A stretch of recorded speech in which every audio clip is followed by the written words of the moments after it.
নমস্কার বন্ধুরা। ফুচকা এমন একটা খাবার যেটার নাম শুনলে ছোটো বড়ো সবার জিভে কিন্তু জল চলে আসে। পাড়ার মোড়ে দাঁড়িয়ে ফুচকা কিনে খেতে আমাদের সবার ভীষণ ভালো লাগে। তবে এই ফুচকাই যদি কম খরচে বা স্বাস্থ্যকরভাবে ঘরে বানিয়ে খেয়ে নিতে পারি তাহলে বাড়ির সবাই একটু বেশিই খুশি হয়ে যায়। আর আজকে দেখাবো ফুচকা তৈরির ক্ষেত্রে গোপন কিছু ট্রিক্স অ্যান্ড টিপস, যেটা জানা থাকলে আপনিও পারফেক্ট ফুচকা ঘরেই তৈরি করতে পারবেন একদম বিনা খরচে, নামমাত্র খরচে। তো আর কথা বলবো না, আমি খেয়ে সাউন্ডটা একটু শুনিয়ে দিচ্ছি।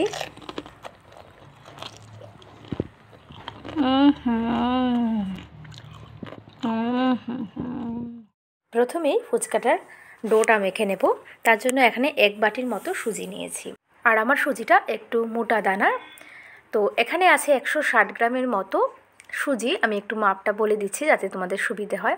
আর দেখো এখানে আটা নিয়েছি, খাওয়ার আটা যেটা রুটি খাই আমরা, ওইটা নিয়েছি 40 গ্রামের মতো। তো যেহেতু আমার সুজিটা একটু মোটা তাই আমি একটু গ্রাইন্ড করে নেব। তোমরা যদি গ্রাইন্ড না করতে চাও তো তোমরা এই সুজিটাকে হাফ কাপ জল দিয়ে একটু ভিজিয়ে রাখবে 10 থেকে 20 মিনিট।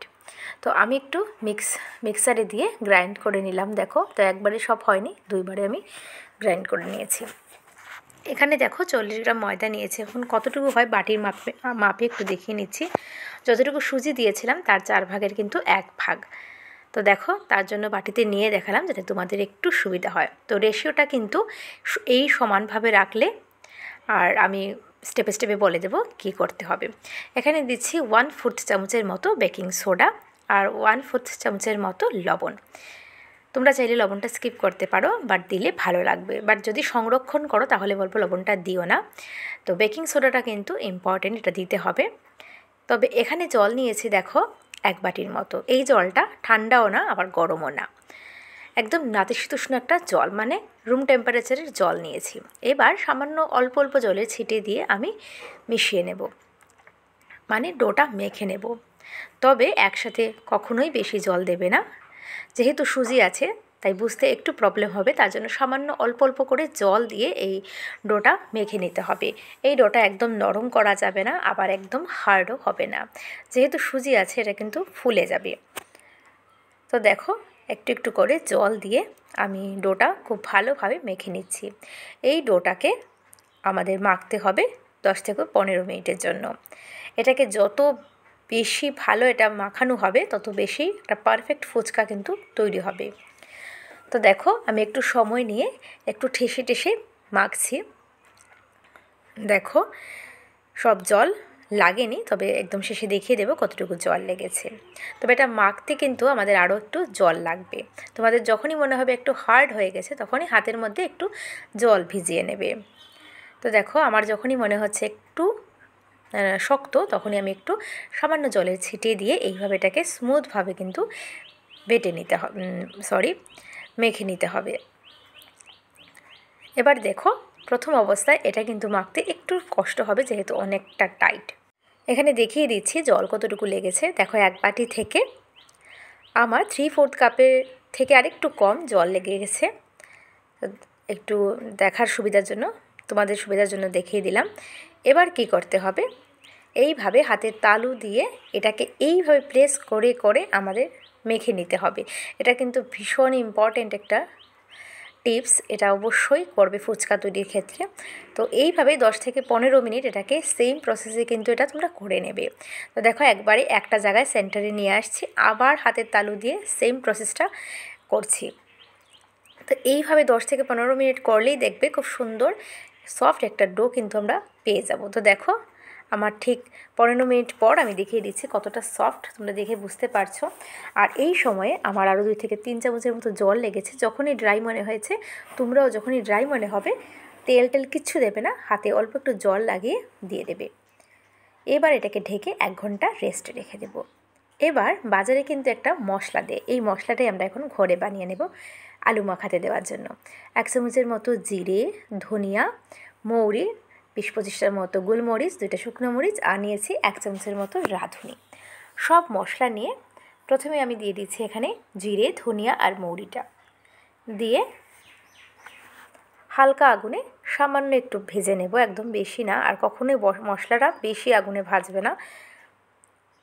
এইভাবে 1 থেকে 1.5 মিনিট ভাজলেই কিন্তু এনাফ। দেখো আমার ভাজা হয়ে গেছে।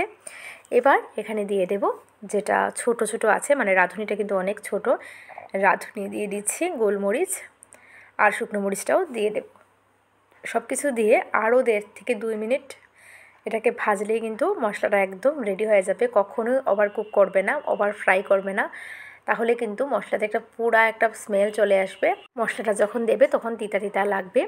তো দেখো 1.5 থেকে 2 মিনিট। এখানে আছে একটা ছোট্ট টিপস, এখানে তোমরা এইভাবে এটা রেখে কিন্তু চলে যাবে না এই প্যানে, তাহলে প্যানটা যেহেতু অনেক গরম, মশলাটা এইভাবে থাকলে কিন্তু পুড়ে যাবে। তো কী করবে, 20 থেকে 30 সেকেন্ড একটু নাড়া দিয়ে তারপর এটাকে ঠান্ডা হওয়ার জন্য রেখে যাবে, যেভাবে আমি ভিডিওতে দেখাচ্ছি।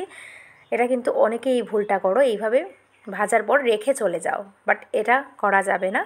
এটা এইভাবে প্যানের মধ্যে 30 থেকে 20 সেকেন্ডের মতো একটু নাড়া দিয়ে দেন এটাকে গুঁড়ো করে নেব। এবার টক জলটা বানিয়ে নিচ্ছি। তার জন্য আমি এখানে 3-4টের মতো তেঁতুল ধুয়ে নিয়েছি। দেখো ধুয়ে 1 কাপের মতো গরম জল দিয়ে ভিজিয়ে রাখছি, তাতে খুব তাড়াতাড়ি তেঁতুলের পাল্পটা কিন্তু বেরিয়ে আসবে। তোমরা চাইলে ঠান্ডা জল দিতে পারো যদি হাতে সময় থাকে। তো আমি একটা সাইডে রেখে দিলাম। এবার আলুটাকে প্রসেস করে নেব।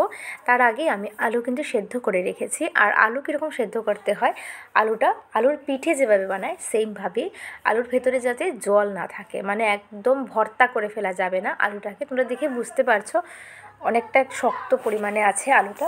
তো এইভাবে করেই আলুটাকে সেদ্ধ করে নেবে, কখনোই একদম গলা গলা আলু কিন্তু করবে না। তো এখন আমি ছিলকাটা ফেলে দিচ্ছি। দেখো সব আলুর ছিলকা ফেলে দিয়েছি। এবার একটু গরম থাকা অবস্থায় আলুটাকে আমরা টিপে নিচ্ছি, কারণ একদম ঠান্ডা হয়ে গেলে, যেহেতু একদম ভর্তা করে ফেলিনি, তাই একটু ঠান্ডা হয়ে গেলে এটা একদম হার্ড হয়ে যাবে, তাই একটু গরম অবস্থাতেই এটাকে আমরা টিপে নিচ্ছি। একবার বাড়িতে এইভাবে ট্রাই করে দেখো, বাজারের ফুচকা কিন্তু একদম ভুলে যাবে, আর বাড়ির সবাই প্রশংসা একদম পঞ্চমুখ হয়ে যাবে, এত টেস্টি হয় এটা খেতে। তো দেখো ভালোভাবে আমি আলুটা মেখে নিচ্ছি। আর আলু মাখাটা আমি এখানে 4টের মতো আলু দিয়েছি। আলু মাখাটা একটু বেশি করলেই ভালো লাগে। এই আলু মাখা দিয়ে কিন্তু তোমরা অন্য রেসিপিও বানাতে পারবে। এখানে দিয়েছি সাদা লবণ স্বাদ মতো। এখন যে ভাজা মশলা রেখেছিলাম এটা 3 চামচের মতো দিয়ে দিচ্ছি। এখানে দিচ্ছি চাট মশলা, এখানে আধা চামচের মতো চাট মশলা দিয়ে দিলাম। তোমাদের কাছে যদি বিট লবণটা অ্যাভেলেবেল থাকে তাহলে আমি বলবো আধা চামচের মতো বিট লবণ দিয়ে দেবে। দিচ্ছি স্বাদ মতো কাঁচামরিচ কুচি। এবার সব কিছুকে মিশিয়ে নেব। চামচের সাহায্যে হচ্ছে না, তো ভাবলাম হাতটাই ব্যবহার করি। প্রথমে হাত দিয়ে দিচ্ছিলাম না, কারণ আমার একটু জ্বালা করে হাতে। এখানে আছে ছোট্ট টিপস, যদি তোমাদের হাতে কারোর জ্বালা করে লঙ্কা ধরলে, তাহলে কিন্তু একটু সরিষার তেল মেখে নেবে হাতে, তারপরে মরিচ ধরবে, তাহলে আর কিন্তু জ্বালা করবে না। একটু খেয়ে টেস্ট করলাম, লবণ একদম পারফেক্ট। এদিকে আমাদের ডোটাও সেট হয়ে গেছে, 1 ঘন্টা হয়ে গেছে। দেখো দেখে বুঝতে পারছো কতটা সফট। এখান থেকে প্রথমে এটাকে 2-3 মিনিট আমি আবার একটু মিশিয়ে নিচ্ছি। এবার বেলনির ওপর রেখে এটাকে আমি 3-4টে ভাগে ভাগ করে নেব। তাতে কী হবে, আমার ফুচকা তৈরিতে একটু সুবিধা হবে। তো এইভাবে যখনই তুমি রাখবে একটু ঢেকে রাখবে, না হলে যেহেতু সুজি আছে ওপরটা কিন্তু ড্রাই হয়ে যাবে, এটা কিন্তু খেয়াল রাখতে হবে। তো আমার 4টার মতো বল হয়েছে। তো সবকটা বল রেখে দেব, রেখে একটা বল দিয়ে আমি প্রথমে ফুচকাটা বানিয়ে নেব। আমার আজকের টিপস আর ট্রিক্স যদি রেখে ফুচকাটা বানাও, তাহলে অবশ্যই 100% শিওর ফুচকাটা কিন্তু সত্যি ভালো হবে। একদম অনেস্টলি বলছি, ভীষণ ভালো হবে। তো সামান্য একটু আটা দিয়ে দিলাম ওপর থেকে, দিয়ে গোল করে এটাকে বেলে নেব। এবার এটাকে একদম পাতলা করে আমি বেলে নেব। পাতলা বলতে কিন্তু একদম টিস্যু পেপারের মতো না, আমি দেখিয়ে দিচ্ছি। দেখো বারবার দেখিয়ে দিচ্ছি তার জন্য, যাতে তোমাদের সুবিধা হয়। দেখে বুঝতে পারছো কতটুকু পাতলা রেখেছি। এবার এই ধরনের গ্লাস কিন্তু সবার বাড়িতেই থাকে, এই গ্লাস দিয়ে আমি গোল করে ফুচকার শেপটা কিন্তু দিয়ে দেব। দেখো এইভাবে করে আমি সবটার শেপ দিয়ে দেব। আর তোমরা চাইলে কিন্তু ছোট ছোট ডো করেও লুচির মতো বেলেও করতে পারো, তবে আমার মনে হয় এইভাবে করলে ইজি হয়। একটা বড় রুটি বানিয়ে অনেকটা ফুচকাই এখান থেকে বেরিয়ে যায়। দেখো পাতলাটা দেখিয়ে দিচ্ছি। এইভাবে করে সবকটাই ফুচকা আমি তৈরি করে নিচ্ছি। আজকের ভিডিওটা যদি ভালো লাগে ভিডিওটাকে একটু বন্ধুদের মধ্যে শেয়ার করার অনুরোধ রইল। তো এইভাবে করে সবটাই ফুচকা কিন্তু তৈরি করে নেব। আর যে ওপরের সাইডটা থাকবে ওইটা দিয়ে আবার রুটি বেলে আমরা কিন্তু এইভাবে খুব ইজিভাবে ফুচকাটা তৈরি করে নিতে পারবো। তবে ফুচকা তৈরিতে 1-2 জন থাকলে সুবিধা হয়, কারণ একার পক্ষে সবটি বেলা একটু চাপের হয়ে যায়। তাই আপনাদের ঘরে যারা যারা আছে সবাইকে কাজে লাগিয়ে নেবেন। এক একজন এক এক রুটি করবে, তাহলে আপনার উপর চাপটা কম আসবে। তো দেখো এইভাবে। এবার এখানে আছে ছোট্ট আরেকটা ট্রিক্স। এখানে কি করতে হবে, এইভাবে ডিরেক্ট কিন্তু এটাকে ভাজা যাবে না, এটাকে এইভাবে 20 থেকে 30 মিনিটের জন্য আমি রেখে দেব। এইভাবে একটার সাথে যাতে আরেকটা না লাগে। তো আমি সব ফুচকাই করে নিয়েছি। তো প্রথমে আমি সাদা থালেরটা করেছি, তাই সাদা থালেরটাই আগে ভাজবো। তো 20 মিনিট এটাকে রেস্টে রেখে দেব। এবার এখানে টক জলটা বানিয়ে দেবো, এদিকে রেস্ট হচ্ছে আমার ফুচকাটা। তো দেখো ভালোভাবে যেহেতু গরম জলে ভিজিয়েছিলাম, খুব সহজে কিন্তু পাল্পটা বেরিয়ে আসছে। ভেতরে যে চিল্কাগুলো বিচিগুলো এইগুলো কিন্তু এইভাবে চিপে ফেলে দেবে, না হলে মুখে লাগলে কিন্তু ভীষণ বাজে লাগবে খেতে। আর ফুচকাটা কিন্তু বাচ্চারাও খায়, তাই অবশ্যই ভেতরে দানাগুলো ভালোভাবে ফেলে দেবেন।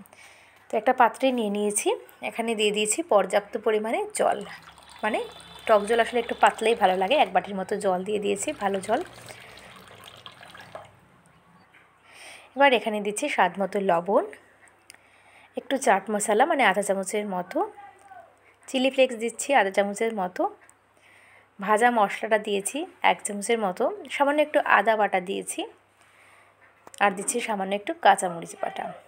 আর এখানে একটা লেবু নিয়েছি, লেবুটা চিপে ভালোভাবে লেবুর রসটা দিয়ে দিচ্ছি। তোমরা চাইলে যদি ঘরে ধনেপাতা থাকে অবশ্যই ধনেপাতা দিতে পারো। কিছু লেবুর কিউ ওইভাবে কেটে রেখেছিলাম, ওইটাও দিয়ে দিচ্ছি। দিয়ে সব কিছুকে মিশিয়ে নিচ্ছি। আবারও বলছি, যদি বিট লবণ ঘরে থাকে এই টক জলে কিন্তু সামান্য বিট লবণ দিয়ে দেবে। টক জল রেডি। আর এদিকে আমাদের ফুচকাও কিন্তু 20 মিনিট হয়ে গেছে। তো এবার বলে দিচ্ছি লাস্ট, এই যে অংশটা নিচে ছিল এই অংশটাই কিন্তু তেলে দেবে। তো দেখো যে অংশটা নিচে ছিল সেই অংশটাই আমি তেলে দিলাম। আর প্রত্যেকটা ফুচকাই এভাবে সেম বলের মতো ফুলে উঠবে। আশা রাখছি তোমাদের ফুচকাও সেমভাবেই বলের মতো ফুলে, আর সবাই যাতে খুশি হয় এই ফুচকাটা খেয়ে। যদি কেউ ট্রাই করো ঘরে তাহলে অবশ্যই আমাকে কমেন্ট করে জানাতে ভুলো না। তো দেখো, যদি তুমি একটু বেশি ক্রিস্পি পছন্দ করো তাহলে একটু বেশি লাল করে ভাজবে। আর আঁচটা কিন্তু রাখতে হবে মিডিয়াম থেকে একটু বেশি বা মিডিয়াম, একদম কম করে কিন্তু রাখা যাবে না। তেলের ওঠানামাটা কিন্তু ভীষণ ইম্পর্টেন্ট ফুচকা তৈরিতে। একদম কম আঁচে যদি রাখো তাহলে এগুলি লুচি হয়ে যাবে, ফুচকা তৈরি হবে না। তাই একদম বেশি গরম করবে, তেলটাকে গরম করে ফুচকা ভাজবে। তো দেখো এইভাবে করে সবকটা ফুচকাই আমি তৈরি করে নিচ্ছি। আমি দেখিয়ে দিচ্ছি প্রত্যেকটা ফুচকাই কিন্তু খুব সুন্দর বলের মতো ফুলে উঠছে।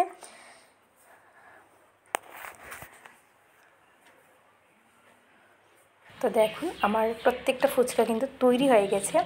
আর ফুচকার মধ্যে তুমি যদি 50টা ফুচকা করো 10 থেকে 15টা কিন্তু ফুলবে না। এটা যতই পারফেক্ট হোক তারপরেও এটা হয় তেলের ওঠানামাতে।